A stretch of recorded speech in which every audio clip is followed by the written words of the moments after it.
Hi, my name's Ed Tinker. I collect Lugers, and I just decided on those a long time ago. And so I've written a few books with friends on Lugers, and I collect. And right now I have this giant pile of Luger Holsters. I'm not quite sure I've ended up with all of these, but I sure have. So, prior to World War I, the Luger holster came into being, of course, in 1908, and before that, because 1908 was when the Lugers came into the Army. But before that, of course, there were Luger holsters because somebody wanted something to put into it. But let's just talk about World War I going forward. So pretty much, this is a World War I Luger holster. You can see here that on the back, that the magazine pouch is actually affixed to the side. It's sewn onto the side. Well, later in the World War II style, there's a back solid of leather, and the Luger magazine just sits right here on the side. You'll see them mostly brown like this during that time period, although then later, sometime in the 30s, late 30s if I remember right, it was requested that all Army holsters become black. So all the brown holsters, because there's always stuff that's left over even 20, 30 years later, was dyed black. And you'll see those, like this one. This is a World War I holster. Very nice, dark brown. This is a pretty holster. And sometimes you'll see them where they're dyed black, and you'll see the brown coming through. So this is an Army holster, normal tool pouch on the inside. You've got the tool pouch on the side, the magazine pouch on the side. And then you have a pull-up strap. The pull-up strap right here is to help pull the Luger up. Although I find that when I grab one, I just grab it from the butt and pull up. But that was part of it and always has been. These are at a slight angle, so when it's on your belt, it's slightly cocked forward from what I can feel. I don't feel a difference on it. Let's see, what else do I have here? This was an artillery holster.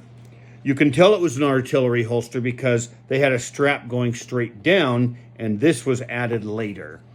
My friend's note says this is a 1916 H. Clemens, and it was captured with a 41 dated code 42, which would be Mauser, and it has a serial number. Now this, I got this from his estate, and it did not have this Luger with it, or I would have kept them together. And on the back, there's a little leather that you would put so that you could put it across on your chest like that. And it's been switched over to be for a 4-inch. So artillery Luger, of course, would have been 8-inch. It was cut off, recut, and rounded, and they did a really good job. If I didn't know, I would have thought it was originally a 4-inch just by looking at it. During the Weimar period, you will find this is an Army one, and this is made in 1926, which I consider these for a Simpson, and it's not technically true, but since it's made during that time frame, they needed more holsters.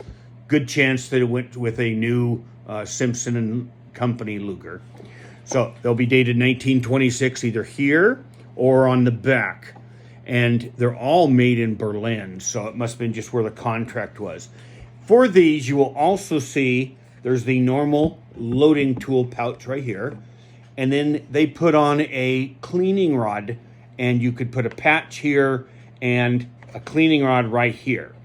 And it would hold it in, and you see these on some modified from World War I, the new made ones in 26, and then you don't see it anymore. So I don't know if the tools were being lost or what, but they just quit doing it. Or they decided that they only needed a few of those. Don't really know. So that's an end. Notice on the back, where is the pouch? Pouch is on the side still, but it's got a backing of leather on the back. Now let's talk about just a few, I'm just going to show you some different holsters. Now this is a U.S. Army test holster. It's not an original. I have owned an original before, but this one is made by El Paso Saddlery. They mark them very plainly, but every now and then I see one of these, one of the early ones when they weren't marked like that, and they're being marketed as a fake, you know. But so this was one that was made for the one of 1,000 test Lugers that the U.S. Army tried, and then they went with the 1911. Let's see. This is a Bulgarian. I have another one here. These are Bulgarian holsters. My goodness, they're all dusty. I believe this is post-war, but it's really thick leather. I mean, a whole bunch of these came into America and people kind of poo-pooed them. But the reality is it's a nice, solid holster, and they're a nice holster. Notice that there is no pouch for a tool. And let's look at this other one. This is kind of a standard European design. You'll see them with Belgium pistols. And there's no pouch. There's a pouch for extra mag. And they're really secure. I have a piece of metal right there, and then a piece of leather goes through there like that. What else do I have here? This is a DDR, East German, after the war. Appears to be made out of pigskin. It could be just pressed to look like that. And the way that you can tell them the difference from a P1 or a P38 is that they have a pouch, a loading tool pouch inside. And then otherwise you can find, it looks actually wide enough because a P38 is wider than a Luger magazine. These are police holsters. You will find modified artillery Lugers holsters, and you would swear that they were just a police holster. Well, they're not, but they were used by the police, I'm sure, but it's unless they have a marking on the back. This one is dated 1933. 1933, notice where the mag pouch is. Again on the side, but there's a solid piece of leather on the back. The police, for whatever reason, I've never read anything on it, and trust me, I've looked, because my friend Dwight Gruber and I wrote the book on police Lugers, and I've never found any paperwork that says why that they have a strap like this. You pop the strap off and can pull the Luger out. Of course, there's a Luger tool pouch there, but the only real difference is the way that it ties down, and everything else is the same. There's still a pull-up strap and everything.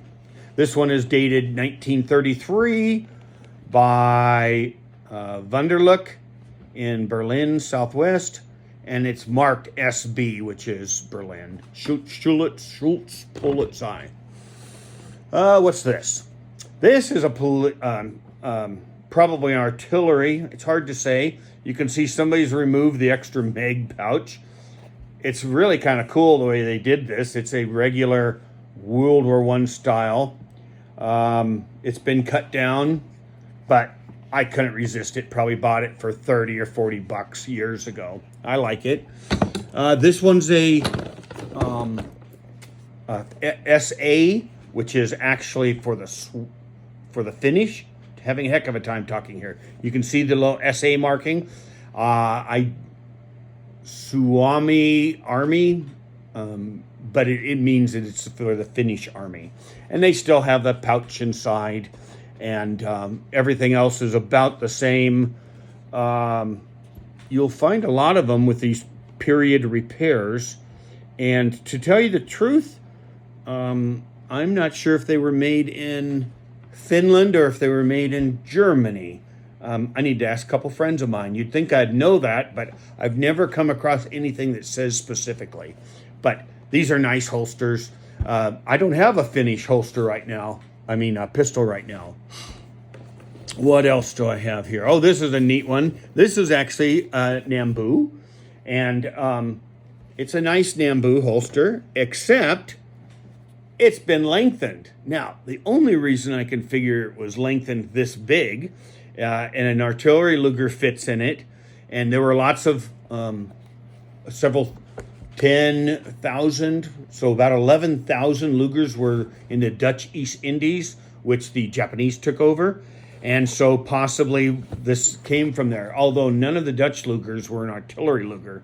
But this is a very neat one. I think I paid $100 for this, $120. I just thought it was unique enough that I bought it. Let's see. I have a whole pile of them here. These are made by Audley, Audley. Now, this one's actually, I can't remember, this is for a Luger. Of course, I just have a Luger laying here. Yeah, this is for a Luger. And they have a piece of metal in them, which that's why we generally don't use them, because metal presses in on the blued part of the Luger. And that, of course, can scratch it. But the metal part, which you can just see here, I actually think this is probably for a 1911, has an October 13th, 1914 date of patent, and the metal has a little spring on it, and that keeps it holding in.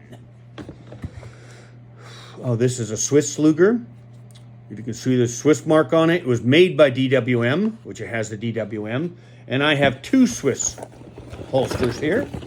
This is the one that came with it. They have different model designations. Generally you don't leave them in there, but that's how it fits in this one. This does not have a pouch. It does have a carrying strap.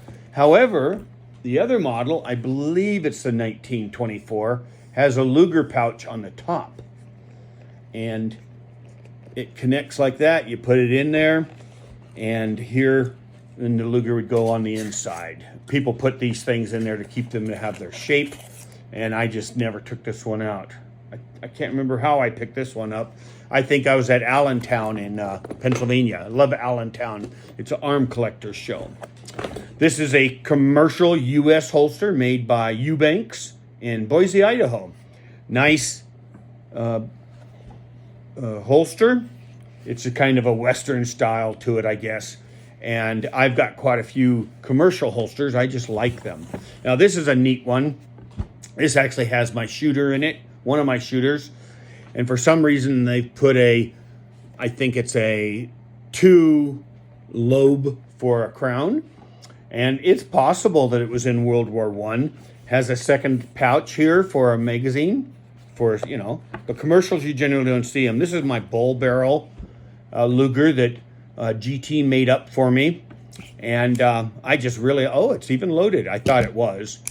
Does not, of course, have anything in the chamber. I wouldn't do that. So, but it's a nice 9mm. He made me one up in 6-inch. It was just a little bit too heavy. It's pretty heavy as it is. So this is 4-inch, has an interesting thing. It was a round, was not finished. And the story was that this was taken out of the gun manufacturing. So it was either taken out of Krieghoff or Mauser. They were both in the same area. And it was round. And I had about 3 of these at one time, and I wasn't able to pick up one of the 6-inch ones. I really wanted a 6-inch bull barrel. And a friend of mine, him and I had turned out that we were both trying to buy them. And he had one made up, and I sent this one, and it was just too heavy. And he did this to the siding to make it weigh less. And he tuned this one all up, and it just shoots really good. But this is a commercial holster, and it's my shooter. And you can tell me, you shouldn't have it loaded, and that's nice. Let's see, what's this? This is a P38 that somebody's cut down and put a design on it. And a P38 holster will hold a Luger just fine, but it's just a shooter one. This one, I'm some kind of a commercial, and somebody took the belt straps off of the darn thing, and there's still a tool pouch inside. It's kind of thin leather, but I don't think there's a fake. I just think that it's been modified. Oh, I know exactly what this is. Here I am being an idiot. This is from a Reichs revolver. It's been cut down. That's why it's got the different holes in it. And if you look on the front, you can see it's been cut here and resewn. A pouch was taken off. So this is a Reichs revolver holster. So they're worth a pretty penny. And all modified. It's fun to have. So what do I have here? Let's see. This is a 1926. This is a very nice holster. It's funny because the back is kind of almost burnt looking. And what that is that's just poor leather that later on in the years, it got this kind of people will call it crocodile. And the front is just beautiful. But the problem is that if I wanted to replace the back, 1926 is where it's stamped. So if I truly wanted to have it replaced, then I'd be losing where the stamp is.